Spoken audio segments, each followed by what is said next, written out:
Gracias a todos por participar, por estar aquí. Hoy tenemos la plática de Julián Cano, titulada Teoría local de Ramsey en espacio de particiones. Y bueno, pues por favor, Julián, adelante. Bueno, gracias. Supongo que debo agradecer a los organizadores del seminario por la invitación. Bueno, voy a hablar de teoría local de Ramsey en el espacio de particiones, y este es un trabajo conjunto con Carlos Di Prisco. Entonces, inicialmente, bueno, voy a dar los preliminares del tema, lo que sucede con resultados clásicos de la teoría Ramsey, e introducir en qué consiste esto del espacio de particiones, y al final simplemente presentar la propuesta de la teoría local de Ramsey en el espacio de particiones. Bueno, entonces, como es usual en estas pláticas, en estas charlas de teoría Ramsey, empezaré exponiendo el principio del casillero y el teorema Ramsey, que seguro, bueno, la mayoría acá los debe conocer. El principio del casillero es un principio combinatorio básico, clásico también, que nos dice que si tienes un conjunto infinito y lo partes en infinitos pedazos, alguna de las partes es infinita.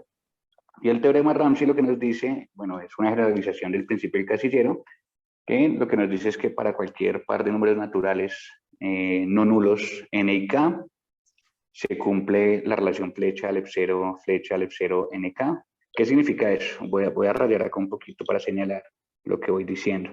Si tomas cualquier conjunto infinito A de números naturales, miras su colección de subconjuntos finitos con exactamente n elementos y haces una partición finita de esa colección en k pedazos, entonces va a existir un subconjunto infinito de A que va a ser homogéneo. ¿Eso qué significa?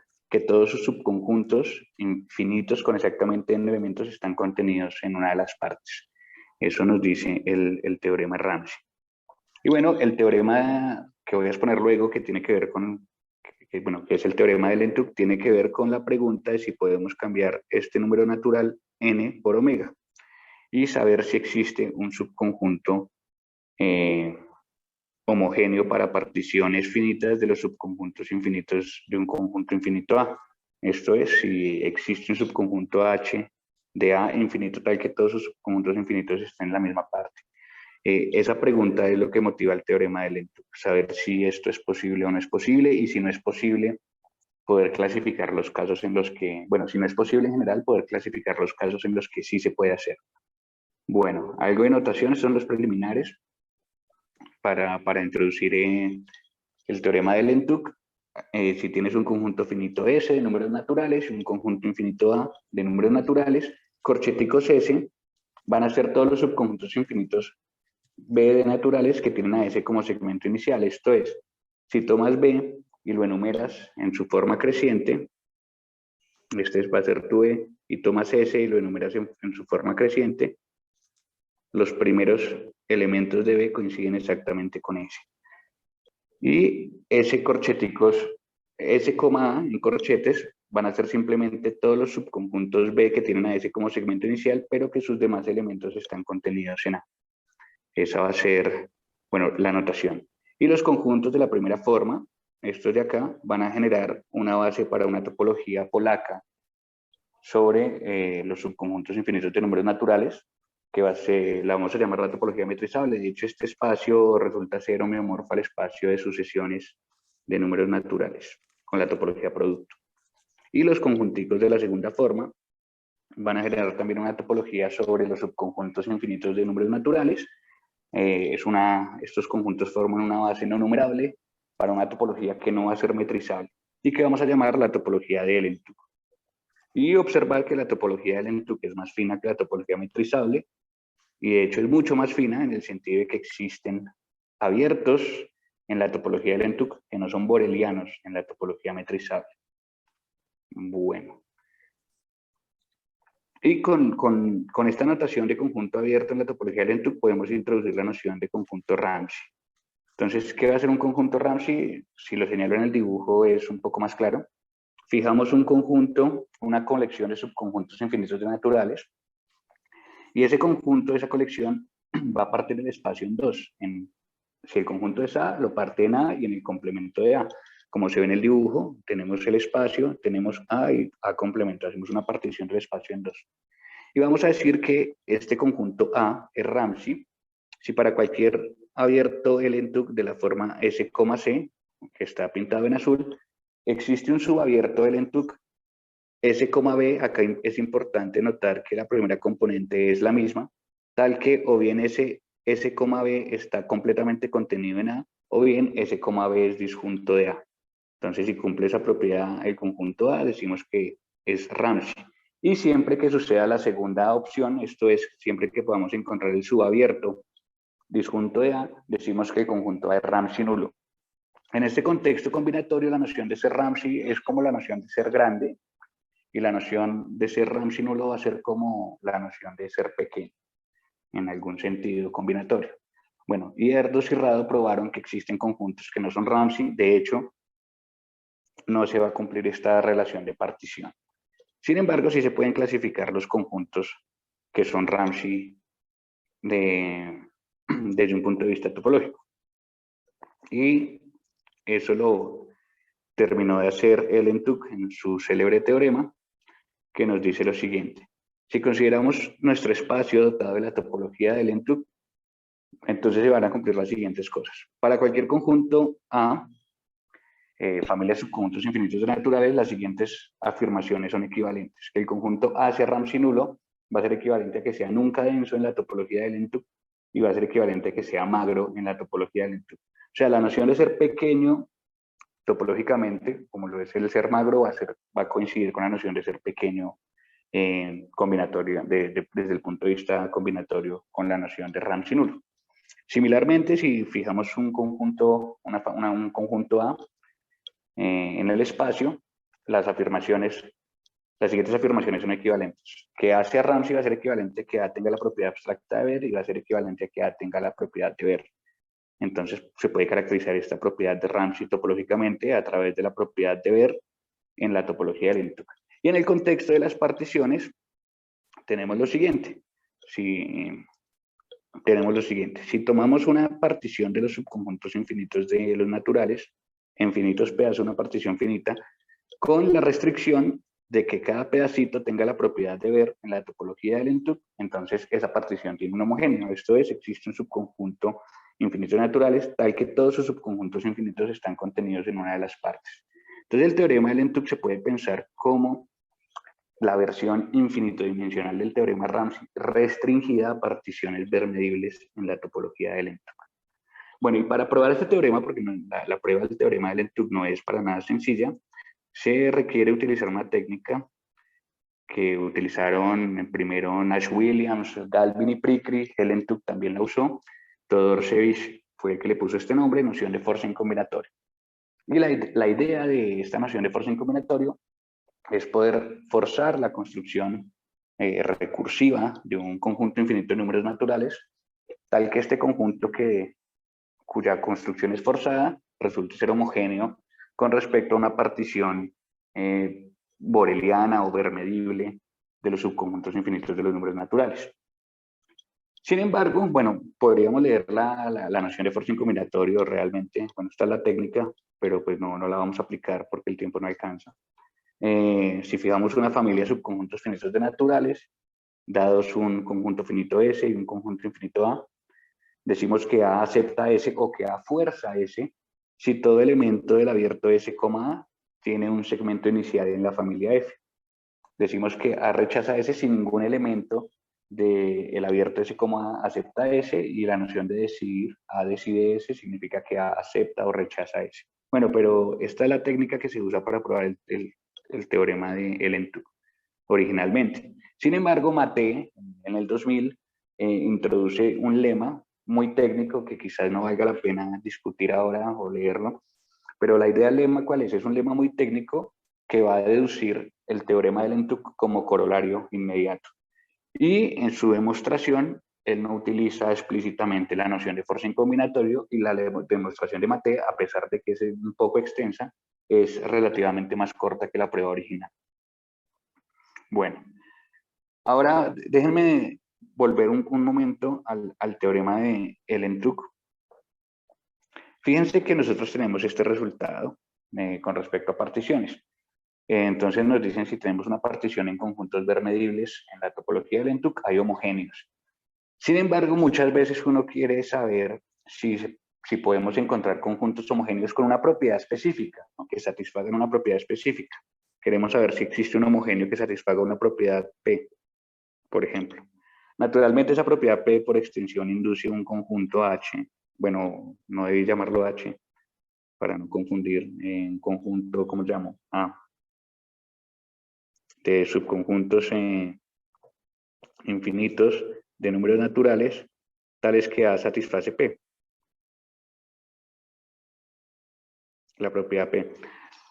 Entonces lo que queremos es saber si para una propiedad específica o para un conjunto A específico podemos encontrar conjuntos homogéneos que pertenezcan al conjunto A o equivalentemente que cumplan la propiedad P.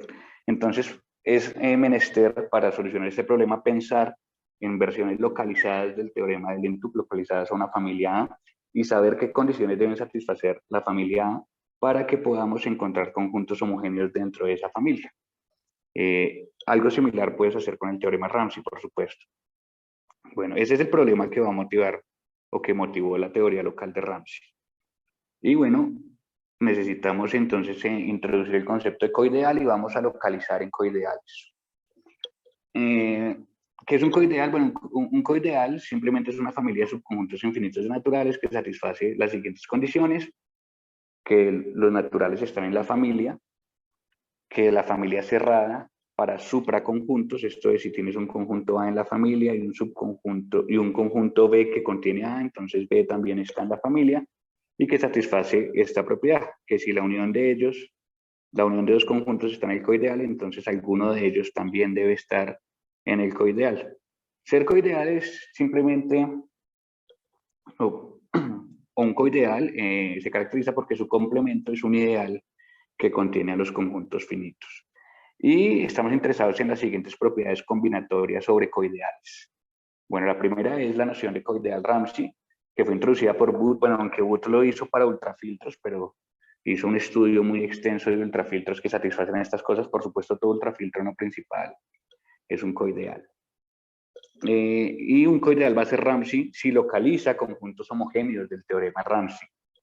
Si ves, si te das cuenta, decimos que coideal es Ramsey si para cualquier elemento en el coideal y para cualquier coloración de los pares de A en dos colores, va a existir un homogéneo, pero el homogéneo va a estar localizado en el coideal, dentro del coideal. Entonces, la noción de coideal Ramsey es localizar los homogéneos del teorema Ramsey.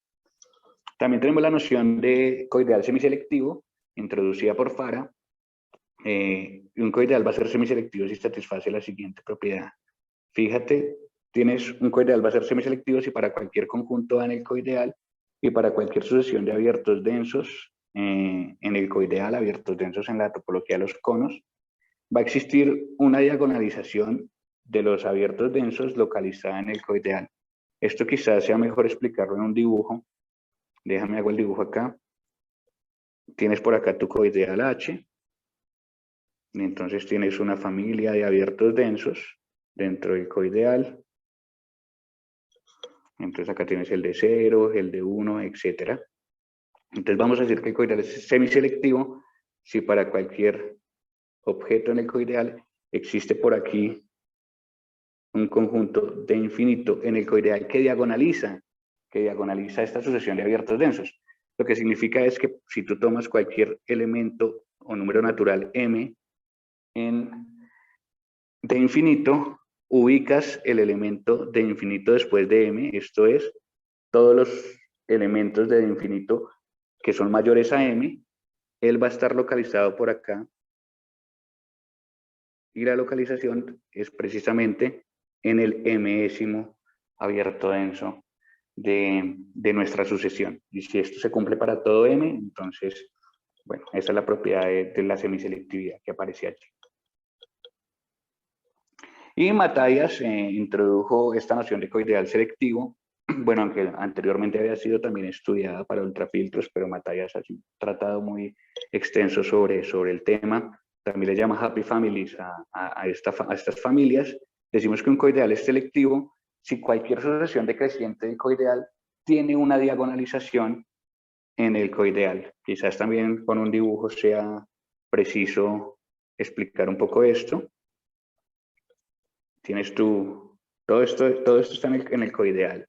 En el coideal H, decimos que es selectivo si tomas cualquier sucesión decreciente.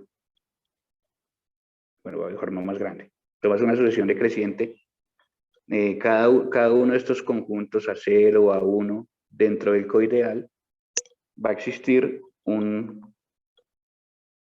conjunto también del coideal flaquito por acá, este A infinito que diagonaliza nuestra sucesión decreciente, esta también en el coideal, ¿no?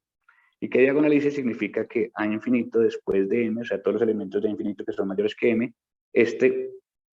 esto va a ser un subconjunto, si por acá nuestro A infinito después de M es todo esto, o bueno, digamos, dibujemos así, es todo este va a ser un subconjunto del mésimo elemento de la sucesión. Este sería nuestro mésimo elemento de la sucesión. Esto vale, por supuesto, para todo M en A infinito. Bueno, eso es ser selectivo. Se puede probar que todo coideal selectivo es semiselectivo y que todo coideal semiselectivo es Ramsey. Y estas tres nociones coinciden cuando el coideal es un ultrafiltro no principal. Sin embargo, para demostrar la existencia de un ultrafiltro selectivo, por ejemplo, bueno, necesitamos suponer axiomas adicionales a la teoría de conjuntos. De hecho, la existencia de un ultrafiltro selectivo es independiente de ZFC. Bueno, hagamos algunos ejemplos interesantes.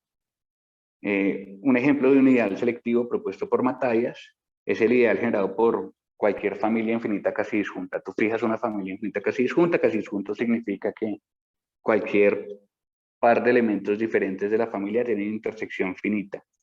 Entonces, y consideras el ideal generado por esa familia, esto es todos los subconjuntos infinitos de números naturales, perdón, todos los subconjuntos, esto puede ser finito e infinito, todos los subconjuntos de números naturales que están contenidos en alguna unión finita de miembros de nuestra familia casi disjunta, ese va a ser el ideal. Ese ideal es selectivo, lo que significa que el complemento es un coideal, va a ser un coideal selectivo. También tenemos otro ejemplo, si queremos un ejemplo de ideal semiselectivo, este es dado por Farah. Consideramos esta colección en el plano, en N cruz N, es un conjunto numerable, y va a ser la colección de todos los subconjuntos del plano que tienen intersección finita con cada recta vertical, N cruz N. O sea, tienes el plano y consideras una región, y acá hay intersección finita, por acá hay intersección finita con todas las rectas verticales. Eso va a ser un ideal semiselectivo. Si consideras el complemento de esa familia, pues tienes tu coideal semiselectivo. Y lo interesante es que este es un coideal semiselectivo que no es selectivo. Y bueno, un ejemplo de ideal Ramsey, también dado por Farah, este es un poco más intrépido, es el siguiente. Tienes que construirlo a partir de una colección G de subconjuntos infinitos de naturales indexados por sucesiones finitas de reales. La definición la haces de forma recursiva. Para la sucesión vacía simplemente defines A sub vacío como los números naturales y suponiendo que ya construiste A sub U para una sucesión finita de reales, quieres definir los A sub U concatenados con algún real, o sea, sucesiones de longitud más larga en una unidad. Entonces fijas tu A sub U que has suponido construido y los A sub U concatenados sí con cada real van a ser una familia casi disjunta en A sub U. Una familia casi disjunta en A sub U, bueno, en fin, va a ser casi disjunta. No tienen que cubrir a A sub U. Con la condición de que para cualquier cerrado en la topología metrizable va a existir un miembro de esa familia, un A sub U concatenado sí, tal que todos sus subconjuntos infinitos están contenidos en C, en el cerrado, o todos sus subconjuntos infinitos son disjuntos de ese cerrado. Y ya habiendo definido la familia de esa forma, consideras un ideal E sub G, que van a ser todos los subconjuntos infinitos E de naturales, tales que no es una pseudounión de los elementos de la familia G. Eso significa que para toda sucesión U finita de reales, el A sub U no está casi contenido en E. Ese va a ser un ideal Ramsey bueno, por supuesto su complemento es un coideal Ramsey, pero es un ideal Ramsey que no es semiselectivo. Bueno. Además, estas propiedades de selectividad y semiselectividad se pueden caracterizar a través de propiedades combinatorias, como lo son la propiedad P o la propiedad Q, P más, Q más, P débil, en fin. Voy a explicar un poco esto. Theodor Sevich probó, bueno, este resultado lo probó realmente Kunen para ultrafiltros. Él dice un ultrafiltro selectivo si solo si es P punto y Q punto. Theodor Sevich comprueba este resultado para coideales, que se sigue cumpliendo para coideales. Entonces, un coideal va a ser selectivo si solo si cumple la siguiente condición. La propiedad P nos dice que para cualquier sucesión decreciente de elementos en el coideal existe una pseudointersección de la sucesión dentro del coideal. Y ser pseudointersección es que este B está casi contenido en cada uno de los miembros de la sucesión. Y la propiedad Q, ser selectivo, es equivalente a P más Q.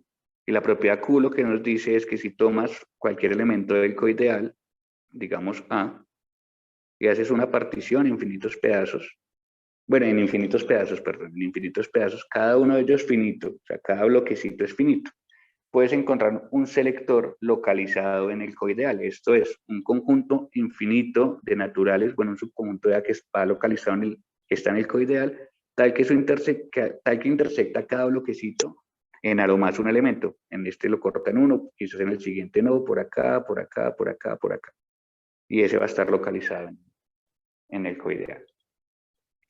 Eso es equivalente entonces P y Q a selectivo. Theodor Sevich también prueba que la semiselectividad se puede también dividir en dos propiedades. Una de ellas, la propiedad Q que acabo de explicar, y la otra, una propiedad débil P. Y la propiedad débil P lo que nos dice es lo siguiente, voy a explicarlo en un dibujo, de hecho. Bueno, lo podemos leer para cualquier elemento en el coideal y cualquier sucesión de abiertos densos en el coideal. Existe un B, tal que para todo n existe un xn en el enésimo abierto denso, para el cual B está casi contenido en xn, en el dibujo. La propiedad P débil lo que nos dice es que si tienes tu coideal H, y para, bueno, fijas un elemento A del coideal para todo A en el coideal y para toda sucesión de abiertos densos en el coideal. Acá tienes tu sucesión de abiertos densos, por acá está el de 0, el de 1, el de 2, etc. Esencialmente lo que nos dice la propiedad P débil es que existe un elemento en el coideal, llamémoslo B, y existe una sucesión decreciente, bueno, la podemos tomar decreciente, pero que existe una sucesión en el coideal con la siguiente condición, digamos el x0 está en el de 0, en el abierto denso de 0, el x1 en el de 1, el x2 en el de 2, etc., tal que este B es una pseudointersección de esta sucesión. Eso es lo que nos dice la propiedad P. Y ese B, dime, contenido así. Ese B está contenido en A. Si el B lo consideras en A, B contenido en A. ¿Esa es tu pregunta, Carlos? Es que no te escuché muy bien porque se entrecortó. Sí, eso. De manera vale. que esas diagonalizaciones son densas. Debajo de cada A puedes encontrar una. Exactamente. Eso es. Bueno, eso es equivalente entonces a ser semiselectivo.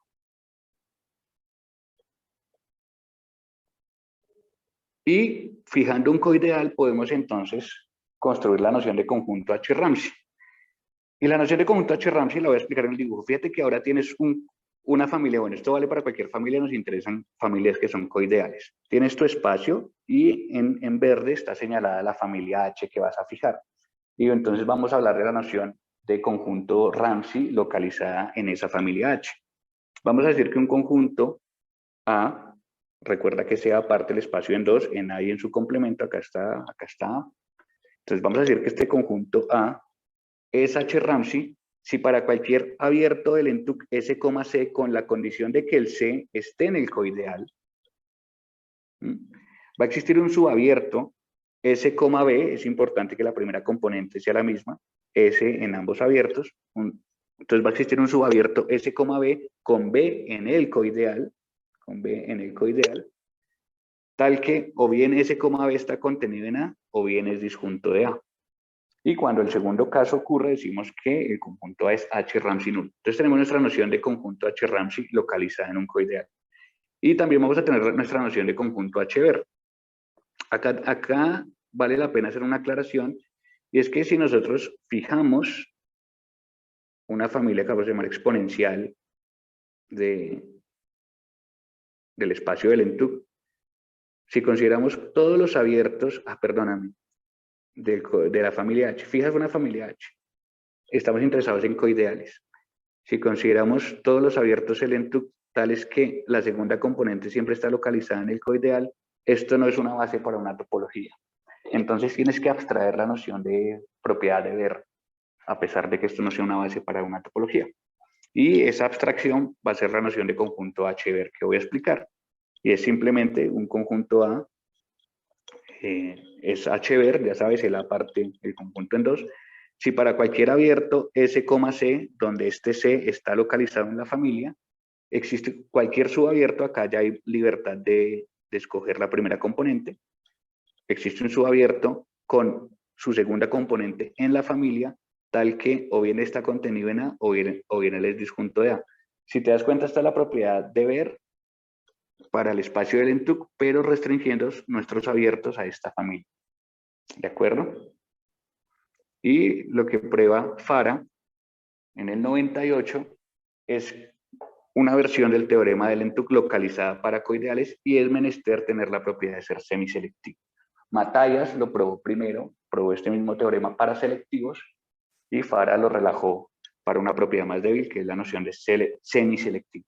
Entonces, dado un coideal semiselectivo en los naturales, para cualquier conjunto A en el espacio del Entug, un subconjunto del espacio del Entug, las siguientes afirmaciones son equivalentes. Que el conjunto sea H-Ramsey nulo va a ser equivalente a que sea H nunca denso, que ser H nunca denso es la segunda condición, que siempre puedes encontrar el subabierto disjunto de A. Y para cualquier conjunto A va a ser equivalente que A sea H-Ramsey a que A sea H-Ver. Y puedes tener entonces tu versión localizada del teorema del Entug. Tienes un coideal semiselectivo. Partes el espacio del Entug en finitos pedazos. Coges cualquier partición finita, con la condición de que cada pedacito sea H-Ver. Entonces tú puedes encontrar un homogéneo localizado en el coideal. ¿De acuerdo? Bueno, tenemos una versión local del teorema del Entug.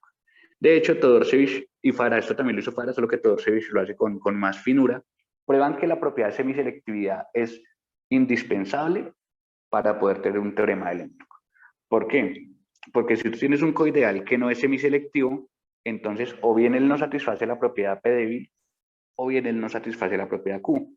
Todorcevich prueba que si el coideal no es semiselectivo por no satisfacer la propiedad P débil, entonces el ideal de los conjuntos H-Ramsey no es un sigma ideal, y por ende la familia de espacios H-Ramsey nulos no va a coincidir con la familia de H nunca densos, porque los H nunca densos sí son un sigma ideal. Y si el coideal no es semiselectivo por no satisfacer la propiedad Q, entonces existe un conjunto H-Ver que no es H-Ramsey. Por lo tanto, bueno, esto es un teorema de Fara realmente, aunque Todorcevich, como lo expliqué ahora, lo escribe con más finura.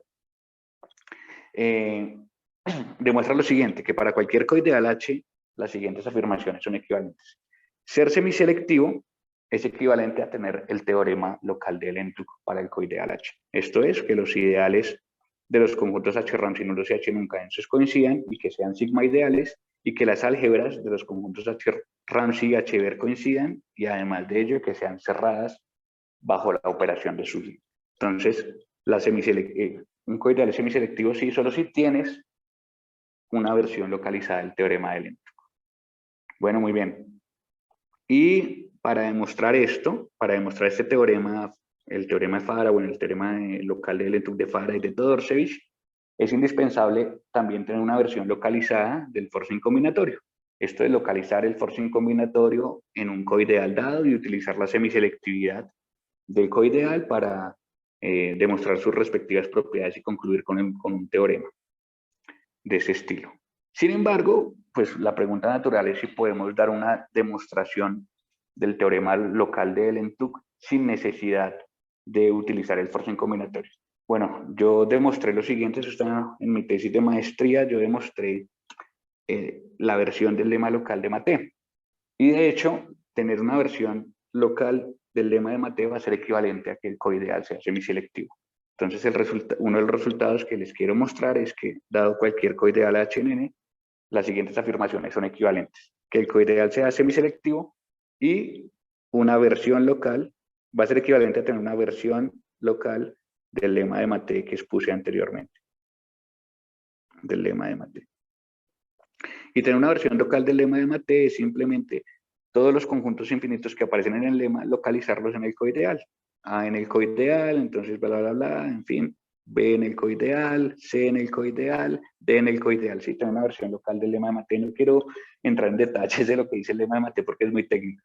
Pero entonces, mira, podemos dar una demostración del teorema local de Ellen-Tuck sin necesidad de usar forcing combinatorio y además que el lema clave en la demostración que no usa forcing combinatorio sea realmente una caracterización de cercoideal semiselectivo. Bueno, entonces es una nueva caracterización de cercoideal semiselectivo.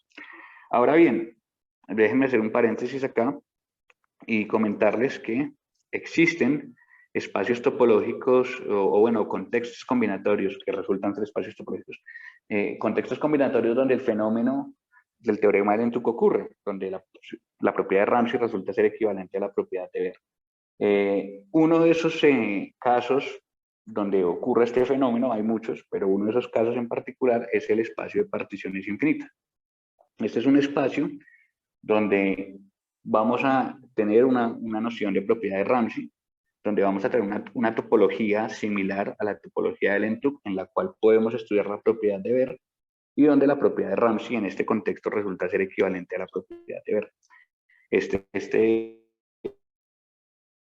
espacio de particiones infinitas que ya voy a explicar fue introducido por Carlson y por Simpson por allá en 1988. Y al estudio de este espacio se le conoce como teoría dual de Ramsey.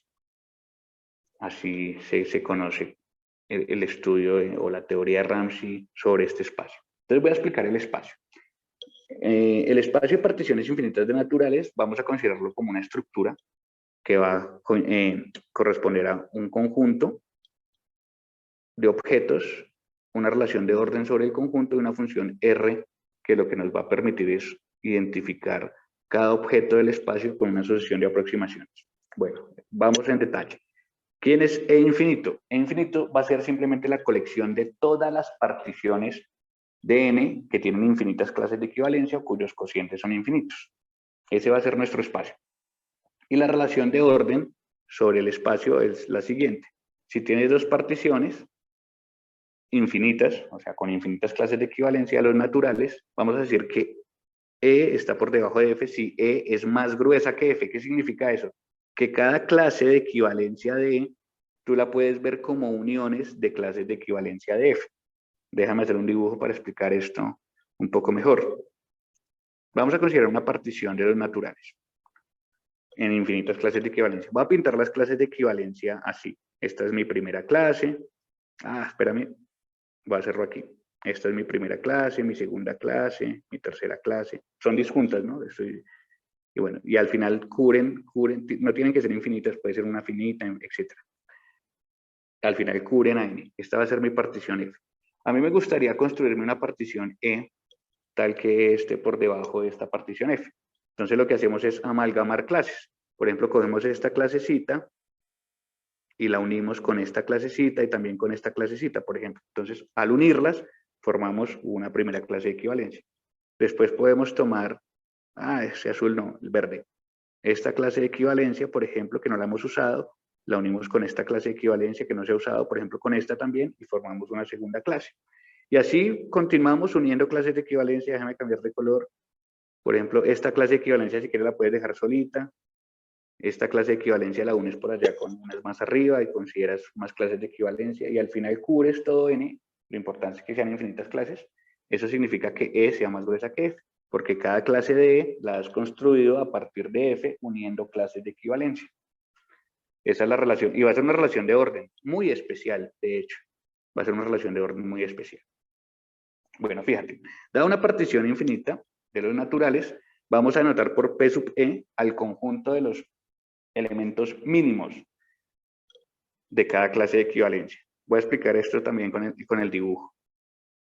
Si te das cuenta, tomas, como estamos dibujando las particiones, digamos tienes tu partición E con infinitas clases de equivalencia. Cada clase de equivalencia tiene un elemento mínimo. De modo que como representante de cada clase de equivalencia podemos tomar el mínimo de la clase. A este lo vamos a llamar P sub 0 de E. De hecho, ¿qué se va a ser el 0? Este sería P sub 1 de E, el P sub 2 de E. Y entonces los elementos mínimos de las clases de equivalencia los vamos a tomar como representantes. ¿De acuerdo? O sea que vamos a considerar P sub E simplemente va a ser el conjunto de esos representantes, de los P sub N de E con N en E, en los naturales. Cada uno de ellos es el mínimo de alguna clase de equivalencia de nuestra partición. Y eso lo vamos a usar para poder definir nuestra función R. Esta función R lo que nos va a decir es que podemos aproximar nuestra partición a partir de particiones de números naturales de la siguiente forma. Vamos a definir este conjunto A sub E sub infinito, que esto lo vamos a leer como las aproximaciones del espacio de particiones, que son simplemente las particiones de algún número natural, o sea, son simplemente particiones de un conjunto de la forma de 0 hasta K para algún K. El K lo puedes poner a variar. Y vamos a definir la función R como una sucesión de aproximaciones de funciones Rn, o sea, fijas cada número natural n aquí, y entonces te queda una función del espacio de particiones a sus aproximaciones. A cada partición, la enésima aproximación va a ser simplemente la restricción de la partición al enésimo mínimo enumerado en su forma creciente. Esto es Rn de E, es la restricción de la partición E al conjunto finito de 0 hasta P sub NE menos 1, que simplemente es P sub NE como número natural. Entonces, en el dibujo, para explicarlo quizás mejor, tomas una partición, de hecho la que dibujé me sirve, esta partición E. ¿Y cómo vamos a aproximar esa partición E? Pues a partir de particiones de números naturales. Entonces, nuestra primera aproximación va a ser el vacío, que lo que hacemos es coger esta partición y partirla acá, el vacío. Nuestra segunda aproximación va a ser esta partición, que solo tiene una clase de equivalencia. O sea, partimos el número natural P sub 1 de E. Después cogemos el número natural P sub 2 de E, restringimos la partición por él, y entonces nuestra segunda aproximación va a ser una partición de P sub 2 de E en dos clases, en esta clasecita y en esta clasecita. La tercera aproximación va a ser partir en P sub 3 de E, por acá está, que es el tercer mínimo en la enumeración de la clase de equivalencia.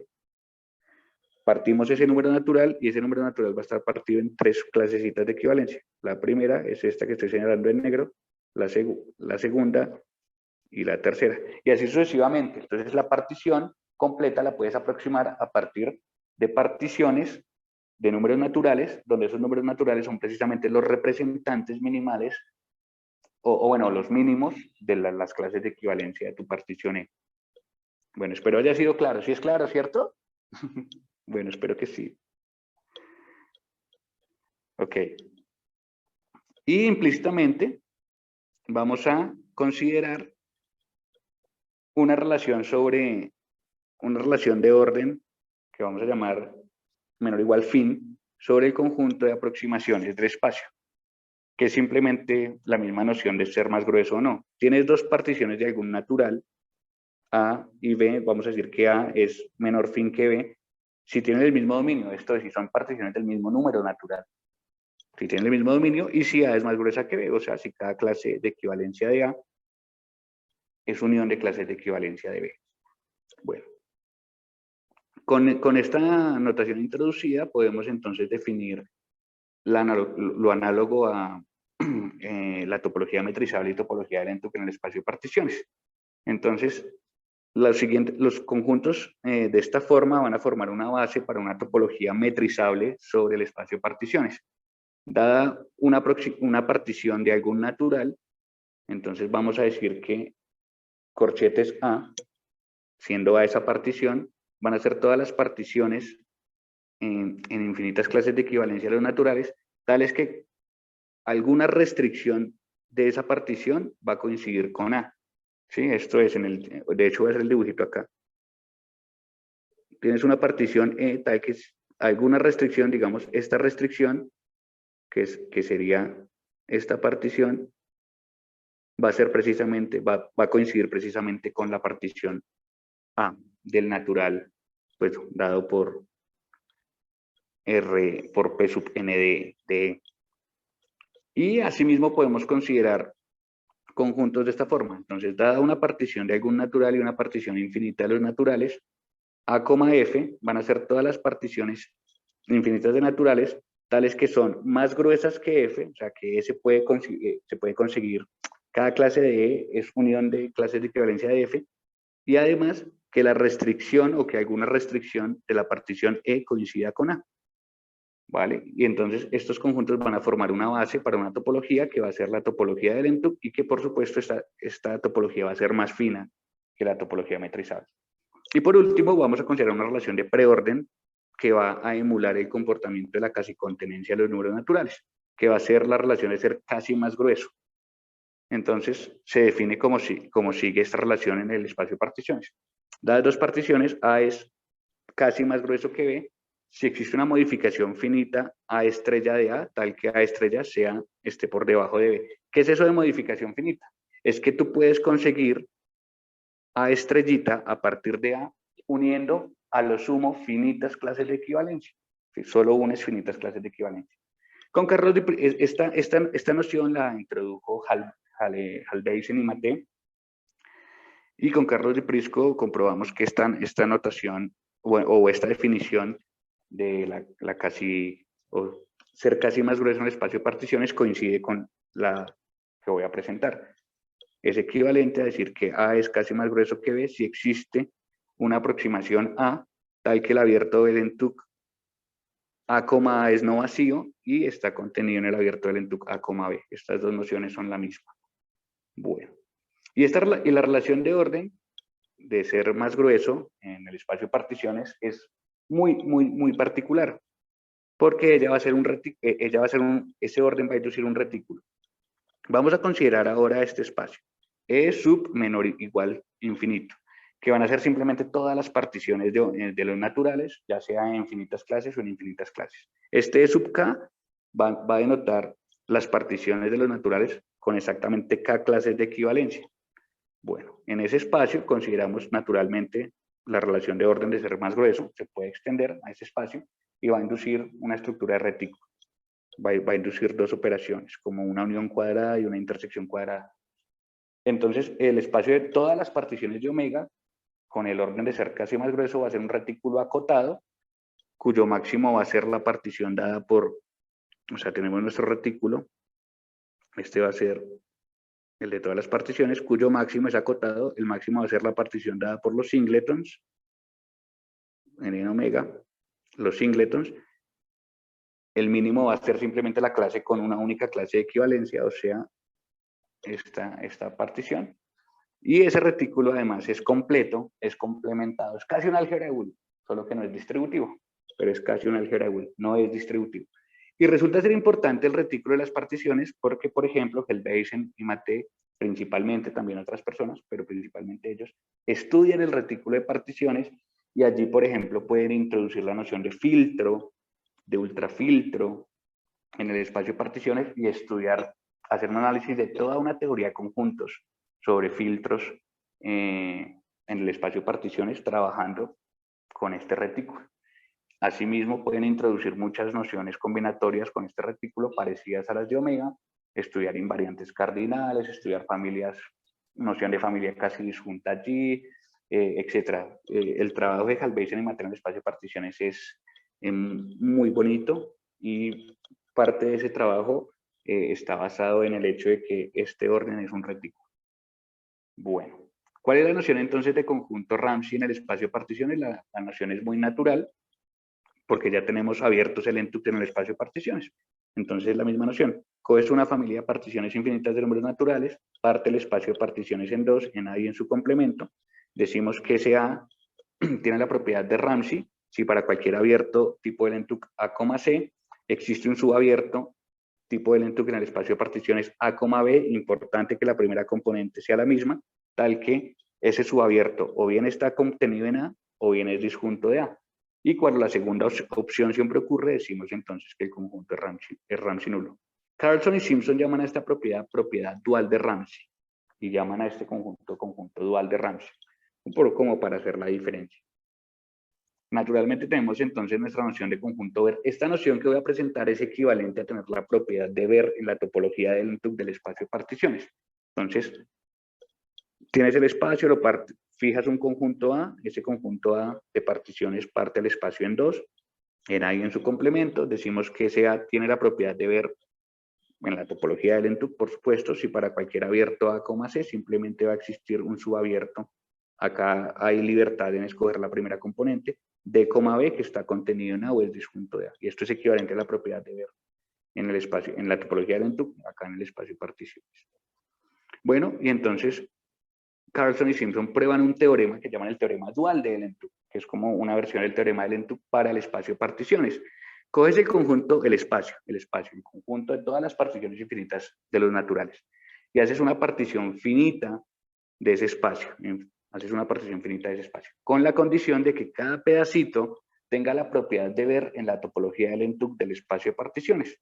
Entonces tú te puedes encontrar un homogéneo. Acá la noción de homogéneo, ¿qué es? Es una partición infinita, con infinitas clases de equivalencia H, tal que si tú miras este conjunto, que ese conjunto, ¿qué va a ser? Ese conjunto, acá, de hecho acá está escrito, ese conjunto van a ser todas las particiones más gruesas que H.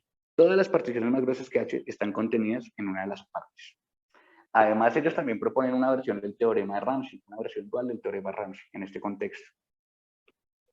Fijas un número natural y vas a considerar esta clase para cualquier natural diferente a 0. Esa clase va a ser la colección de todas las particiones de n con exactamente m clases de equivalencia. Haces una partición finita de ese conjunto con la condición de que cada pedacito sea boreliano en la topología metrizable del espacio de particiones.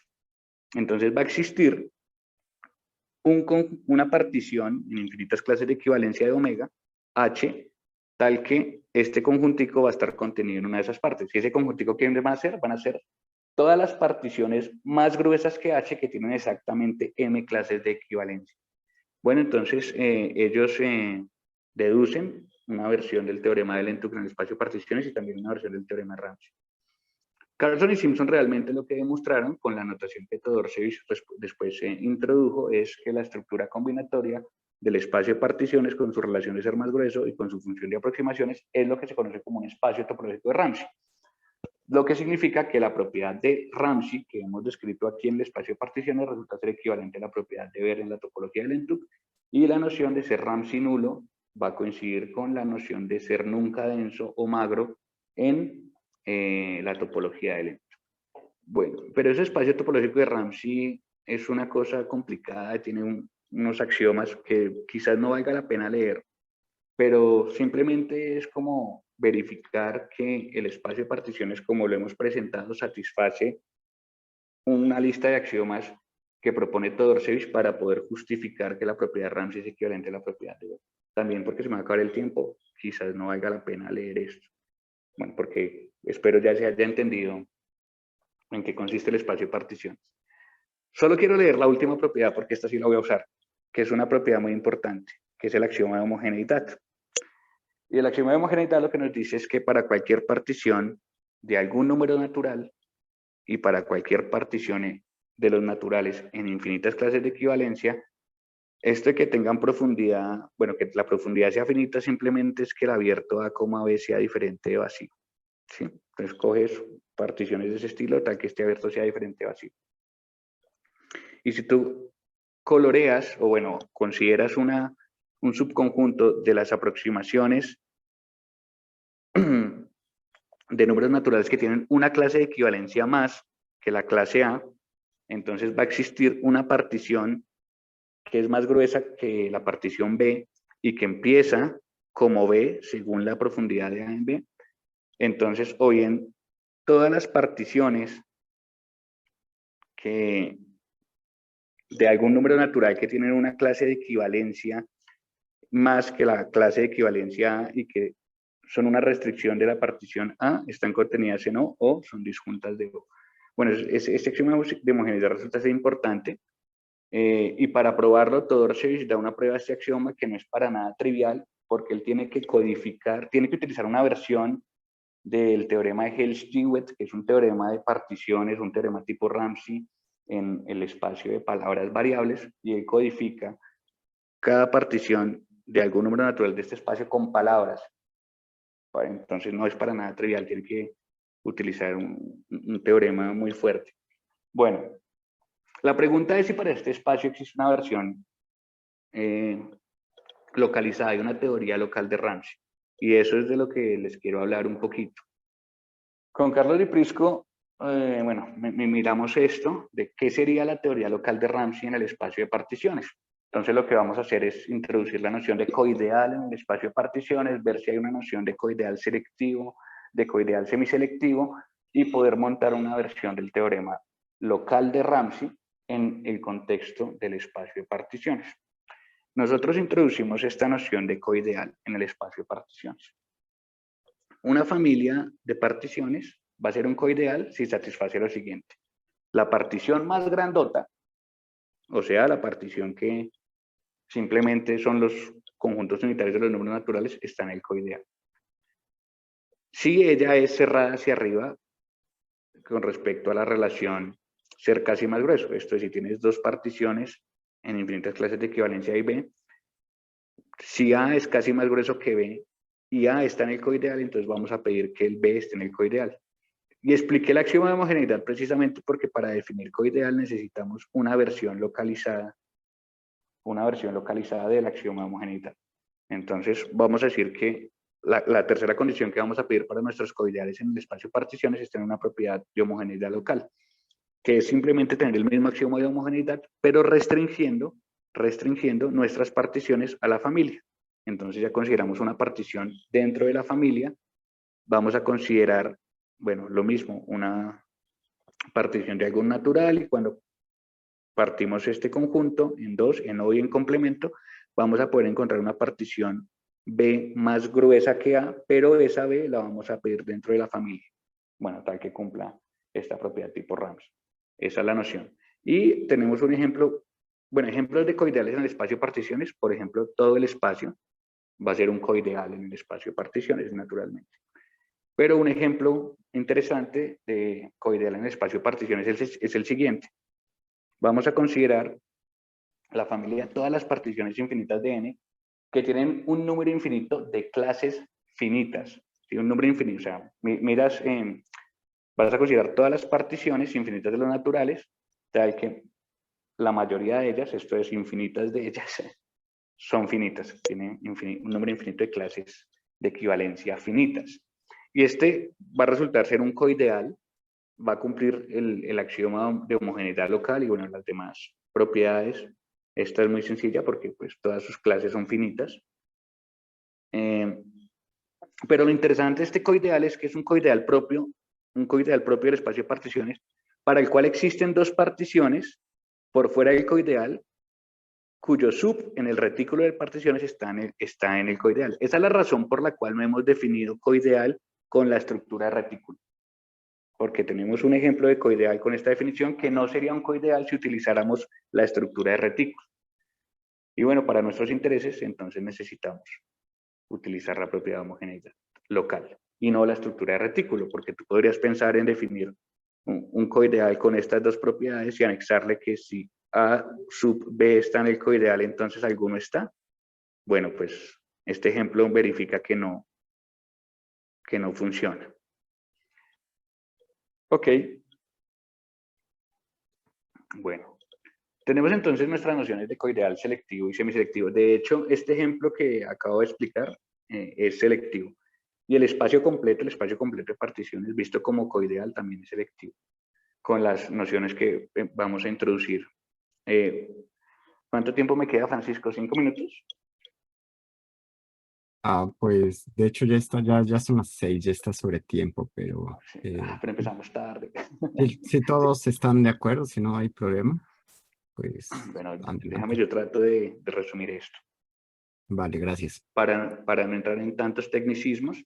Bueno, entonces tenemos la noción de coideal selectivo en el espacio de particiones. Y fíjate que la noción de coideal selectivo tiene que emular la noción de coideal selectivo en omega. Entonces, vamos a decir que un coideal es selectivo si para cualquier sucesión decreciente hay una diagonalización. Aquí las sucesiones decrecientes, por supuesto, las estamos considerando con el orden de ser casi más grueso.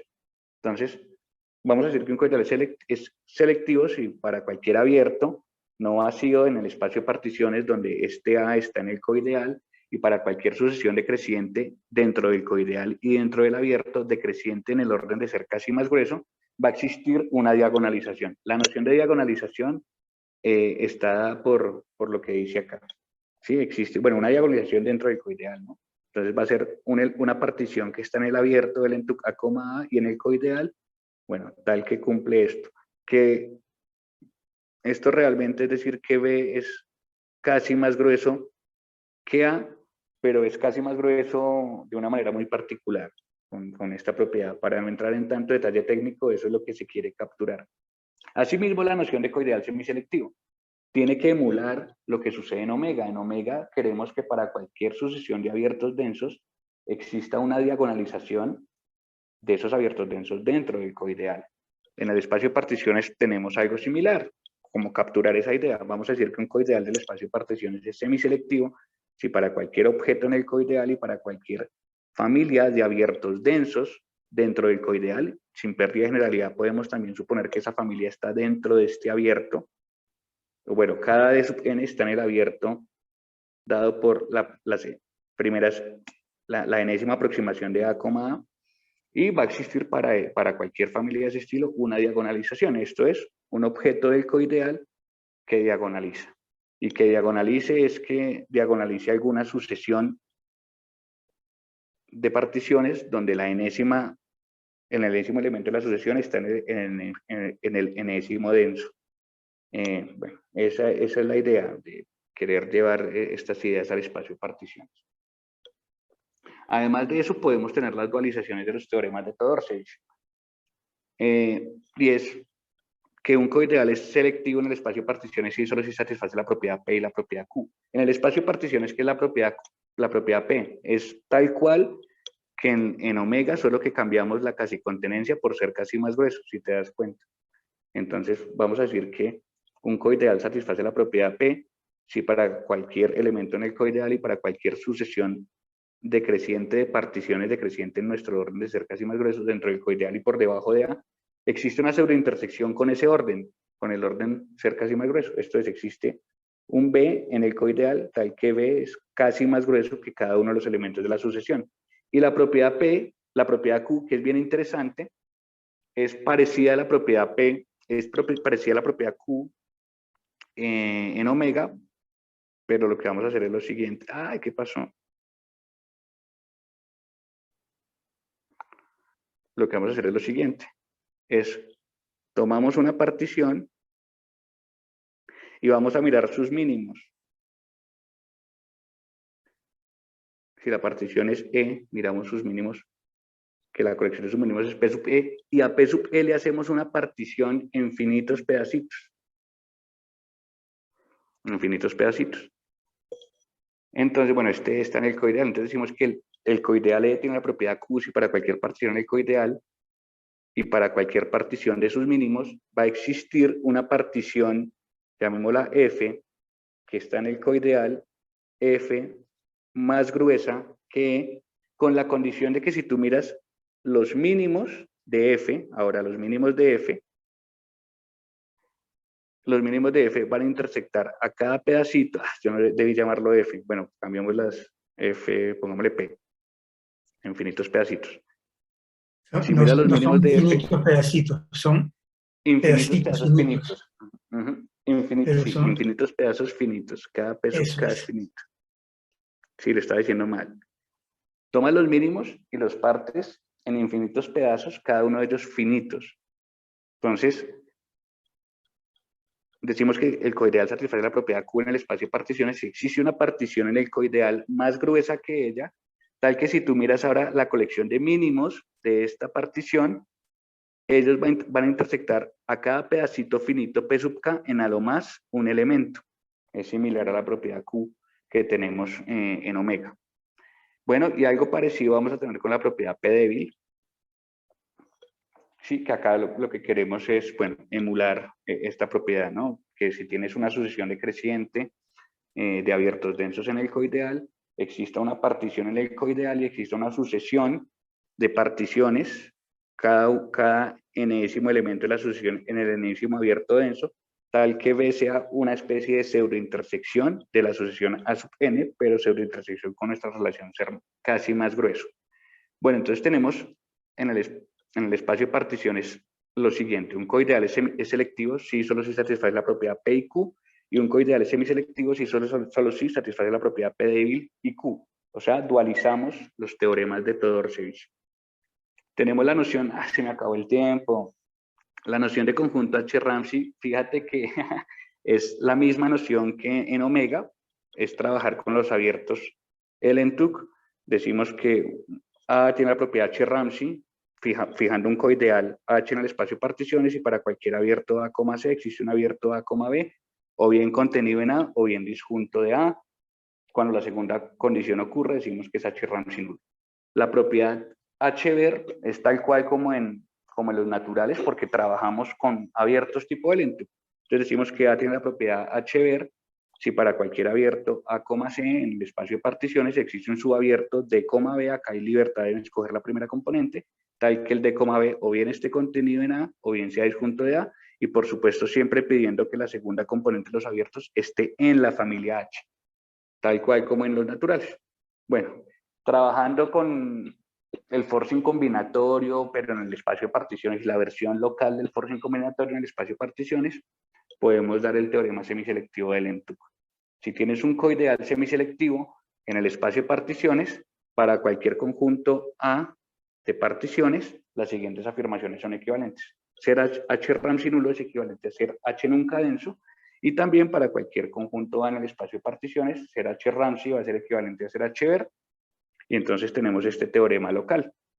Si coges el espacio de particiones y lo partes en infinitos pedazos, donde cada pedacito A sub i es H-ver, para el coideal H semiselectivo, entonces puedes encontrar un homogéneo. Esto es, puedes encontrar una partición en el coideal tal que todas las particiones que sean más gruesas que H estén en uno de los pedacitos. Asimismo, verificamos que ser semiselectivo es indispensable para tener una versión local del teorema dual de L-en-Tuk, porque si fijas un coideal H en el espacio de particiones que no es semiselectivo, si el coideal no satisface la propiedad PW, va a pasar algo similar como en omega. El ideal de los conjuntos H-Ramsey no es un sigma ideal. Y si el coideal no satisface la propiedad Q, es porque existe un conjunto H-ver que no es H-Ramsey, y por lo tanto tenemos la versión del teorema local de L-en-Tuk para el espacio de particiones. Esto es, para cualquier coideal H en el espacio de particiones, las siguientes condiciones son equivalentes. Que el H sea semiselectivo en el espacio de particiones es equivalente a que los conjuntos H-Ramsey nulos y H nunca densos coincidan y sean sigma ideales, y que las álgebras de los conjuntos H-Ramsey y H-ver coincidan y sean sigma ideales. Entonces, bueno, tenemos esta versión del teorema local de L-en-Tuk para el espacio de particiones. Acá hay algo de bibliografía donde se han estudiado el espacio de particiones. Y bueno, muchas gracias.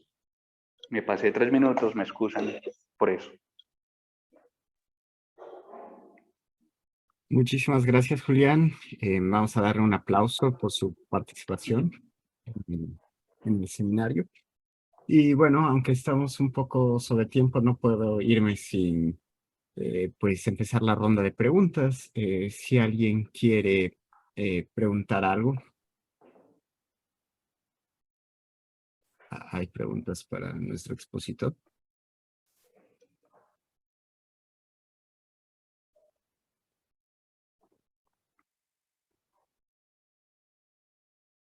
Pues, Julián, Bueno, yo sí le tengo una pregunta, digamos ya de los aspectos más topológicos de este espacio. ¿Qué propiedades así cumple en general este espacio en el que usted está trabajando? Pues así chévere es SSC, pero cumple propiedades horrendas, no es Haldor. Y ya uno sabe que eso es para problemas. Pero es SC, no es metrizable. Sí, él no satisface propiedades muy chéveres. Sí, la única propiedad chévere es que es SC, pero ni siquiera es Hausdorff. Ahora, pero cumple algo que desde un punto de vista combinatorio es genial y es precisamente que tienes teoremas de Lentuk. Y digamos en cuanto a cuestiones de convergencias, que sea secuencial, que tenga estrechez contable, algo por el estilo. No lo sé, Sebas, no lo sé. De hecho, no lo sé, pero sé que eso se ha estudiado. Ahora, Porque yo sé que muchas de estas, o sea, de estas propiedades pues también se pueden poner pues, en contextos topológicos, ¿no? De P, de Q, y que tienen que ver con con la secuencialidad y con... bueno, pero es que la propiedad P es más para el espacio de ultrafiltro, no es como tal para el espacio de Lentuk. Tú estudias la propiedad P. ¿Dónde está la propiedad P? De hecho, la voy a buscar. Acá está. Digamos en omega. La propiedad P no es desde un punto de vista topológico, no es una propiedad del espacio de Lentuk, sino que uno va al espacio de ultrafiltros y uno mira que el ultrafiltro sea un P punto, en el sentido de que para cualquier colección de vecindades numerable del punto exista un abierto contenido en la intersección, que ese P punto va a ser equivalente a que el ultrafiltro satisfaga esta propiedad combinatoria, y tú te olvidas de la noción de ultrafiltro y la relajas y te llevas la noción combinatoria coideales. Pero desde un punto de vista topológico, la propiedad P no es inherente al espacio del Lentuk, sino al beta omega, la compactación de Stonechek de los naturales. Pero el espacio del Lentuk como tal, no sé, yo realmente nunca me he detenido a estudiar qué propiedades topológicas cumple, porque cuando ni siquiera es Hausdorff, pues ya preguntarse convergencia y otras cosas, pues resulta ser como feo. Sí, pero desde un punto de vista combinatorio sí tiene pues las propiedades que te conté. ¿Sí, Sebas? Sí, sí, sí. Listo. Okay. Vale. Vale, gracias. ¿Alguien más? ¿Alguien más quiere hacer alguna pregunta?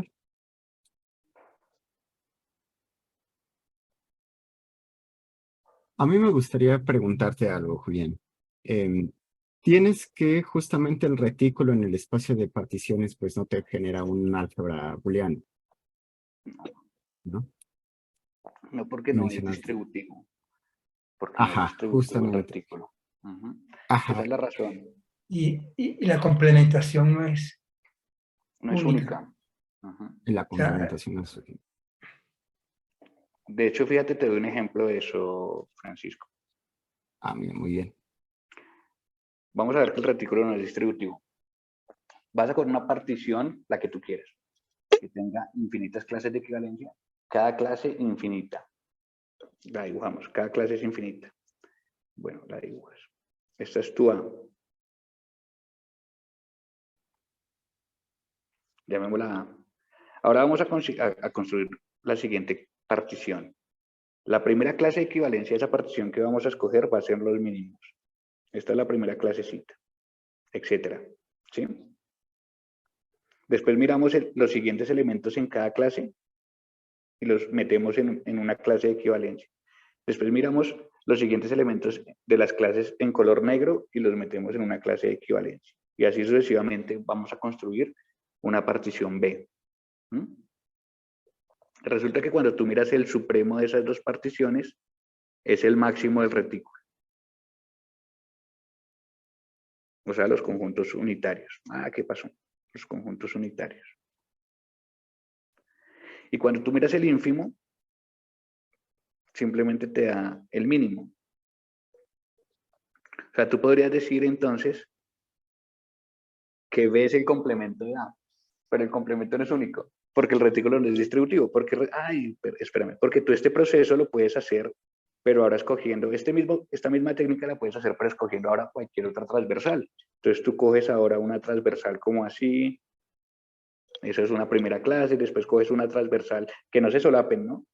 Como así, después una transversal así, puedes formar otra clase C con las mismas propiedades. Entonces, En esencia lo que estás construyendo es algo de esta forma. Acá está el máximo del retículo, el mínimo y 3 objetos, y tienes este rombito.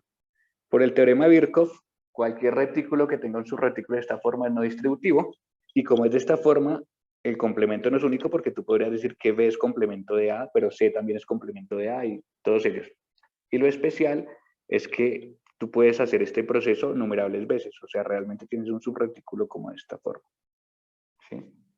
Esa es la razón por la cual es una álgebra de Boole. Sí, por supuesto. Gracias. Y bueno, ahora sí, mi pregunta era que si justamente el hecho de que pues tenga estos diamantitos, bueno, que no sea un álgebra de Boole, es lo que te estorba para definir los coideales como nos hubiera gustado, como Exactamente. con la unión cuadrada. Exactamente. De hecho, eso le estorbó primero a Maté cuando definió filtros. Bueno, ultrafiltro. Porque él define filtro, Maté y Halbeisen definen filtro en el retículo. O sea, definen filtro como una subcolección de objetos en el espacio de particiones, tal que el máximo esté, el máximo del retículo, que son los subconjuntos, los unitarios, ¿sí?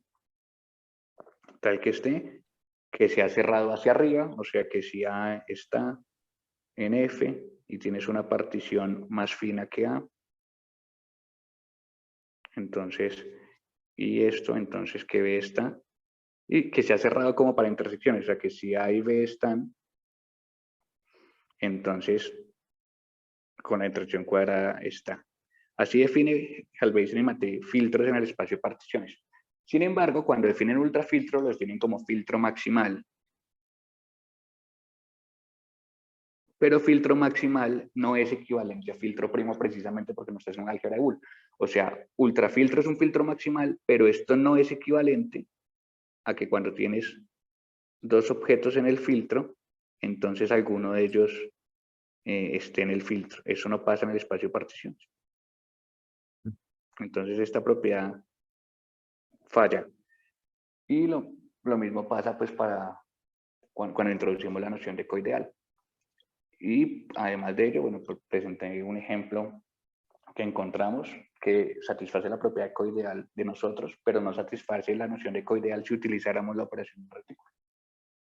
La versión. Entonces, sí, Sí, la no distributividad es lo que pone problemas. lo pone. Ok, y mi otra pregunta es si para el espacio de particiones han tenido algo como lema de Matte, No, porque generalizaron todos los teoremas que presentaste, creo que salvo ese. bueno, fíjate, el lema mate lo tenemos para el espacio de particiones y lo tenemos para cualquier espacio topológico de Ramsey que hemos llamado fuerte, pero no tenemos lema de mate localizado en el espacio de particiones. Ok. Ujú. Vale, vale. Pues muchas gracias. ¿Alguien más? ¿Alguien más tiene alguna otra duda?